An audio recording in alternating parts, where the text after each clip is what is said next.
ओम शांति। आज है 9 जुलाई 2026। बाप दादा के महावाक्य हैं, मीठे बच्चे।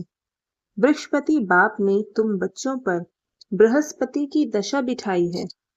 अभी तुम अविनाशी सुख की दुनिया में जा रहे हो।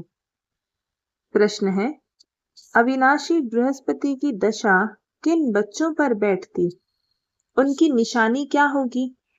बाबा उत्तर देते हैं, जो बच्चे जीते जी देह के सब संबंधों को त्याग अपने को आत्मा निश्चय करते, ऐसे निश्चय आत्मिक बुद्धि वाले बच्चों पर बृहस्पति की दशा बैठती है।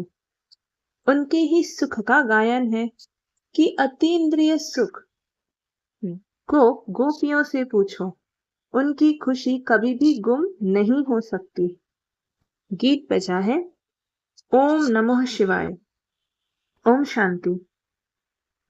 बच्चों ने बाप की महिमा सुनी। आज के दिन को कहा ही जाता है बृहस्पति डे, जिसको मिलाकर कहा जाता है बृहस्पति। इनको ही गुरुवार भी कहा जाता है ना सिर्फ गुरुवार परंतु सतगुरुवार। बंगाल में बहुत मनाते हैं, गाया जाता है, मनुष्य सृष्टि का बीज रूप, इसलिए बृहस्पति कहते हैं। बीज ठहरा तो पति भी ठहरा। वृक्ष के बीज को बाप भी कहेंगे। उनके वृक्ष उत्पन्न होते हैं। यह है मनुष्य सृष्टि रूपी झाड़। इनका बीज ऊपर में है। तुम जानते हो हम बच्चों पर अब अविनाशी बृहस्पति की दशा है, क्योंकि अविनाशी स्वराज्य मिल रहा है। सतयुग को कहा ही जाता है अविनाशी सुखधाम, कलयुग को कहा जाता है विनाशी दुखधाम। अभी दुखधाम का विनाश होना है। सुखधाम अविनाशी है। आधा कल्प चलता है जो अविनाशी बृहस्पति स्थापन कर रहे हैं। बच्चों को सर्विस के लिए पॉइंट्स नोट करनी है। प्रदर्शनी में यह पॉइंट्स मुख्य समझाने की है, क्योंकि मनुष्य तो कुछ भी जानते नहीं। बरोबर यह है ज्ञान। अब बाप यह ज्ञान देते ही हैं, नई और पुरानी दुनिया के बीच में। फिर यह प्रायः लोप हो जाता है। देवताओं को यह ज्ञान नहीं होता है। अगर यह चक्र का ज्ञान हो तो फिर राजाई में मजा ही ना आए। अभी भी तुमको ख्याल होता है ना, क्या राज्य लेकर फिर हमारी यह हालत होगी? परंतु यह तो ड्रामा बना हुआ है। चक्र को फिरना ही है। वर्ल्ड की हिस्ट्री ज्योग्राफी रिपीट हो रही है। कैसे रिपीट हो रही है यह तुम बच्चे जानते हो। यह है मनुष्य सृष्टि। तुम्हारी बुद्धि में मूल वतन का झाड़ भी है। सेक्शन सबका अलग अलग है। यह बातें कोई की बुद्धि में कभी नहीं होगी। कोई शास्त्रों में तो यह लिखी हुई नहीं है। हम आत्मा असूल शांति धाम की रहवासी है, अविनाशी है। कब विनाश को नहीं पाते। वह समझते हैं बुदबुदा पानी से निकल फिर उसमें मिल जाता है। तुम्हारी बुद्धि में सारा राज है। आत्मा अविनाशी है, जिसमें सारा पार्ट नुधा हुआ है। यह चक्र का नॉलेज कोई शास्त्रों में नहीं है। भल कहाँ कहाँ स्वास्तिका भी दिखाते हैं। चक्र की सिर्फ ऐसे ऐसे लकीर लगा देते हैं, जिससे सिद्ध होता है अनेक धर्म थे। बाप ने समझाया है मुख्य धर्म और शास्त्र है 4। सत्युग त्रेता में तो कोई धर्म स्थापन होता नहीं, ना वहां कोई धर्म शास्त्र होता है। यह सब द्वापर से शुरू होते हैं। फिर देखो कितनी वृद्धि होती है। अच्छा, गीता कब सुनाई गई? बाप कहते हैं मैं कल्प के संगम युगे ही आता हूँ। उन्होंने फिर कल्प अक्षर निकाल सिर्फ संगम युगे युगे लिख दिया है। वास्तव में संगम युगे और कोई धर्म स्थापन नहीं करते हैं। ऐसे नहीं कि त्रेता के अंत द्वापर के आदि के संगम पर इस्लामी धर्म स्थापन हुआ, नहीं। कहेंगे द्वापर में स्थापन हुआ। यह संगम का सुहावना समय है, जिसको कुंभ कहते हैं। कुंभ संगम को कहा जाता है। यह है आत्माएं और परमात्मा के मिलन का संगम। यह रूहानी मेला संगम पर ही होता है। उन्होंने पानी की गंगा का नाम बाला कर दिया है। ज्ञान सागर पतित पावन को जानते ही नहीं। उसने कैसे पतित दुनिया को पावन बनाया, कोई शास्त्रों में है नहीं। अब तुम बच्चों को बाप कहते हैं, मामेकम याद करो, देह के सब धर्म त्यागो। किसको कहते हैं? आत्माओं को। इसको कहा जाता है जीते जी मरना। मनुष्य शरीर छोड़ते हैं तो देह के सब संबंध छूट जाते हैं। बाप कहते हैं जो भी देह के संबंध है वह सब छोड़ अपने को आत्मा निश्चय करो। आत्मा निश्चय, आत्मिक बुद्धि बनो। जितना जास्ती याद करेंगे तो बृहस्पति की दशा होगी। जांच करो हम शिव बाबा को कितना याद करते हैं। याद से ही कट निकलती जाएगी और तुमको खुशी होगी। तुम महसूस कर सकते हो हम आत्मा कितना बाप को याद करते हैं। अगर कम याद करेंगे तो कट भी कम निकलेगी, खुशी भी कम रहेगी, पद भी कम पाएंगे। आत्मा ही सतो रजो तमो बनती है। इस समय का ही गायन है गोप गोपियों के अतीन्द्रिय सुख का। और कुछ भी याद नहीं पड़ता है सिवाय बाप के। तभी खुशी का पारा चढ़ेगा। हमारे ऊपर बृहस्पति की दशा अथवा सद्गुरु की दशा है। फिर कभी खुशी गुम हो जाती है तो कहते हैं बृहस्पति की दशा बदल राहु की बैठी है। कोई बहुत साहूकार होते हैं, कोई सट्टा लगाया या दिवाला निकाला। भारत में ही जब ग्रहण लगता है तो कहते हैं दे दान तो छूटे ग्रहण। तुम्हारा देवी देवता धर्म भी 16 कला संपूर्ण था, उनको ग्रहण लगा हुआ है। राहु की दशा बेचती है, इसलिए देवताओं के आगे जाकर गाते हैं आप सर्वगुण संपन्न, हम पापी कपटी हैं। अभी तुम समझते हो राहु का ग्रहण लगने से सब काले बन गए हैं। चंद्रमा की पिछाड़ी में लकीर जाकर रहती है। आप भी समझाते हैं तुम देवी देवताओं के भी चित्र हैं। गीता ही आदि सनातन देवी देवता धर्म का शास्त्र है, परंतु यह अपने धर्म को नहीं जानते हैं। रिलीज हेड्स की कॉन्फ्रेंस करते हैं। तुम वहां भी समझा सकते हो ईश्वर सर्वव्यापी तो है नहीं, वह तो बेहद का बाप है। बच्चों को आकर वर्षा देते हैं। साधु संत आदि को तो वर्षा मिलता नहीं, तो मानेंगे कैसे? तुम बच्चों को ही वर्षा मिलता है। मुख्य बात है ही यह सिद्ध करने की कि ईश्वर सर्वव्यापी नहीं है। शिव जयंती होती है, शिव जयंती कहो अथवा रुद्र जयंती कहो। रुद्र यह ज्ञान यज्ञ रचते हैं, है तो शिव। वही गीता ज्ञान यज्ञ है जिससे विनाश ज्वाला प्रज्वलित हुई है। प्रैक्टिकल में तुम देखते हो कैसे निराकार बाबा ने रुद्र ज्ञान यज्ञ रचा है। साकार तो कुछ कर न सके। यह बेहद का यज्ञ है, इसमें सारी पुरानी दुनिया स्वाहा होनी है। बाकी तो वह सब है जिस्मानी यज्ञ। कितना रात दिन का फर्क है। बाप कहते हैं यह रुद्र ज्ञान यज्ञ है, विनाश भी होना है। तुम जब पास हो जाएंगे, पूरा योगी और ज्ञानी बन जाएंगे, तो फिर तुम्हारे लिए नई दुनिया स्वर्ग चाहिए, नर्क का जरूर विनाश चाहिए। राजस्व अश्वमेघ अक्षर भी ठीक है, घोड़े को स्वाहा करते हैं। वास्तव में है तुम्हारा यह रथ। एक दक्ष प्रजापति का भी यज्ञ रचते हैं, उनकी भी कहानी है। अब तुम बच्चों को कितनी खुशी होनी चाहिए हमको, वृक्षपति बाप पढ़ा रहे हैं। हमारे ऊपर अब बृहस्पति की दशा है, हमारी अथवा बहुत अच्छी है। फिर चलते चलते लिखते हैं बाबा, हम तो मूंझ गए हैं। पहले हम बहुत खुशी में थे, अब पता नहीं क्या हुआ है। यहाँ आकर बाप का बनना बड़ी यात्रा है।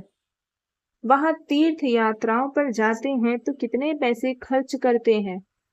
अब यहाँ तो दान करने की बात नहीं, इसमें कुछ भी पैसा खर्च नहीं करना है। वह है जिस्मानी यात्राएं, तुम्हारी है रूहानी यात्रा। जिस्मानी यात्रा से फायदा कुछ भी नहीं। गीता में भी है ना, चारों ओर लगाए फेरे फिर भी जन्म जन्मांतर दूर रहे। अभी तुम समझते हो कितनी ढेर यात्राएं की होगी। कहाँ न कहाँ मनुष्य जाते जरूर है। हरिद्वार में गंगा जी पर जरूर जाते हैं। पतित पावनी गंगा समझते हैं ना। अब वास्तव में तुम हो सच्ची सच्ची ज्ञान गंगाएं। तुम्हारे पास भी बहुत आकर ज्ञान स्नान करते हैं। बाबा ने समझाया है, सतगुरु एक ही है, सर्व का सदगति दाता। सिवाय एक सदगुरु के और कोई गुरु नहीं। बाप कहते हैं, मैं तुमको कल्प कल्प संगम युग पर आकर सदगति दे पुजारी से पूज्य बनाता हूँ। फिर तुम पुजारी बन दुखी बन जाते हो, यह भी अभी पता पड़ा है। बरोबर हमारा आधा कल्प राज्य चलता है। फिर द्वापर में हम सो देवी देवता वाम मार्ग में चले जाएंगे। जब रावण राज्य शुरू होता है तब से ही वाम मार्ग शुरू होता है। उनकी भी निशानियां हैं। जगन्नाथ के मंदिर में जाओ तो अंदर काली मूर्ति है, बाहर में देवताओं के गंदे चित्र हैं। उस समय अपने को भी थोड़े ही समझ में आता था कि क्या है। विकारी मनुष्य विकारी दृष्टि से देखेंगे तो समझते थे देवताएं भी विकारी थे। यह लिखा हुआ है, देवताएं वाम मार्ग में जाते हैं। ड्रेस भी देवताओं की दी है। यहाँ भी दिलवाड़ा मंदिर में जाओ तो ऊपर में स्वर्ग लगा हुआ है, नीचे तपस्या में बैठे हैं। इन सब राजाओं को और कोई जानते नहीं है। बाबा का तो अनुभवी रथ है ना। तुम बच्चे अब समझ रहे हो, आत्माएं और परमात्मा अलग रहे बहुकाल। तुम जो पहले अलग हुए हो, फिर तुम ही आकर पहले मिलते हो। सत्युग का फर्स्ट प्रिंस है श्री कृष्ण। श्री कृष्ण का बाप भी तो होगा ना। श्री कृष्ण की माँ बाप का इतना कुछ दिखाते नहीं है, सिर्फ दिखाते हैं माथे पर रखकर नदी से उस पार ले गया। राजाई आदि कुछ नहीं दिखाई। उनके बाप की महिमा क्यों नहीं है, अभी तुम जानते हो। इस समय श्री कृष्ण की आत्मा ने अच्छी रीति पढ़ाई पढ़ी है, जिस कारण माँ बाप से भी ऊंच पद पाया है। तुम समझते हो हम श्री कृष्ण की राजधानी में थे, स्वर्ग में तो थे ना। फिर हम चंद्रवंशी बने, अब फिर सूर्यवंशी बनने के लिए श्रीमत पर चल पावन दुनिया के मालिक बनेंगे। हर एक अपनी अवस्था को देख सकते हो। अगर हम इस समय शरीर छोड़ दें तो किस गति को पाएंगे, हर एक समझ सकते हैं। जितना बाप को याद करेंगे उतने विकर्म विनाश होंगे। मनुष्य के ऊपर कोई आफतें व दुख आता है व देवाला निकालते हैं तो साधुओं का जाकर संग करते हैं। फिर मनुष्य समझते यह तो भगत आदमी है, ठगी थोड़ी करेंगे। ऐसे ऐसे भी 2-4 वर्ष में बहुत धनवान हो जाते हैं। उन्हों के बहुत छिपे हुए पैसे होते हैं, हर एक अपनी बुद्धि से समझ सकते हैं। तुम्हारे में भी बहुत है जो बहुत कम याद करते हैं। इसलिए बाबा कहते हैं, अपना कल्याण चाहते हो तो अपने पास नोटबुक रखो, चार्ट नोट करो। हम सारे दिन में कितना समय याद में रहे। मनुष्य तो सारी जीवन की भी हिस्ट्री लिखते हैं। तुमको तो सिर्फ याद का चार्ट लिखना है। अपनी ही उन्नति है। बाबा को याद नहीं करेंगे तो ऊंच पद पा नहीं सकेंगे। विकर्म विनाश ही नहीं होंगे तो ऊंच पद कैसे पाएंगे। फिर सजाए खानी पड़ेगी। मोचरा जो नहीं खाएंगे तो पद अच्छा मिलेगा। मोचरा खाकर फिर कुछ थोड़ा बहुत पद पाना वह क्या काम का। धर्मराज का मोचरा ना खाएं, बेइज्जती ना हो, यह पुरुषार्थ करना है। तुम देखते हो शिव बाबा बैठा रहता है, फिर धर्मराज भी है। तुमको सब साक्षात्कार कराते हैं। तुमने यह किया था, याद है। अब खाओ सजा। फिर उसी समय सजाए खानी ही उतनी ही खाते हैं जितनी जन्म जन्मांतर खाते हैं। पिछाड़ी में थोड़ा रोटी टुक्कड़ मिला, उससे क्या फायदा। मोचरा तो नहीं खाना चाहिए। अपनी अवस्था की जांच करनी है, जैसे पोता मेल निकालते हैं। कोई 6 मास का, कोई 12 मास का, कोई तो रोज का भी निकालते हैं। बाप कहते हैं तुम भी व्यापारी हो। कोई विरला व्यापारी बेहद के बाप से व्यापार करे। धन नहीं तो तन मन तो है ना। उनको सराफा भी कहते हैं। मट्ठा सट्टा करते हैं ना। तुम तन मन धन देते हो, रिटर्न में 21 जन्म के लिए कितना वर्षा पाते हो। बाबा हम आपका हूं, ऐसी युक्ति बताओ जो हमारी आत्मा और शरीर इन लक्ष्मी नारायण जैसा बन जाए। बाबा कहते मैं तुमको कितना गोरा बनाता हूँ, एकदम रूप ही बदल देता हूँ। दूसरे जन्म में तुमको फर्स्ट क्लास शरीर मिलेगा।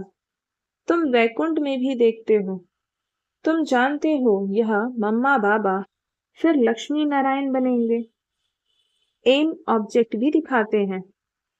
अब जो जितना पुरुषार्थ करे, अगर पुरुषार्थ पूरा नहीं करेंगे, धर्म चक्कर मचाएंगे तो अपना ही पद भ्रष्ट करेंगे। अच्छा, मीठे मीठे सिकी लधे बच्चों प्रति माता पिता बाप दादा का याद प्यार और गुड मॉर्निंग। रूहानी बाप के रूहानी बच्चों को नमस्ते और हम रूहानी बच्चों के रूहानी माता पिता बाप दादा को याद प्यार गुड मॉर्निंग और नमस्ते। धारणा के लिए मुख्य सार है। पहली पॉइंट, अपनी अवस्था की जांच स्वयं ही करनी है। अपने कल्याण के लिए डेली डायरी रखनी है, जिसमें याद का चार्ट नोट करना है। दूसरी पॉइंट है, बेहद के बाप से सच्चा सच्चा व्यापार करना है। अपना तन मन धन बाप हवाले कर 21 जन्मों के लिए रिटर्न लेना है।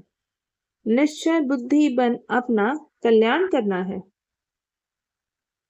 आज का वरदान है, खुशी के साथ शक्ति को धारण कर विघ्नों को पार करने वाले विघ्न जीत भव। जो बच्चे जमा करना जानते हैं वह शक्तिशाली बनते हैं। यदि अभी अभी कमाया, अभी अभी बांटा, स्वयं में समाया नहीं तो शक्ति नहीं रहती। सिर्फ बांटने व दान करने की खुशी रहती है। खुशी के साथ शक्ति हो तो सहज ही विघ्नों को पार कर विघ्न जीत बन जाएंगे। फिर कोई भी विघ्न लगन को डिस्टर्ब नहीं करेंगे।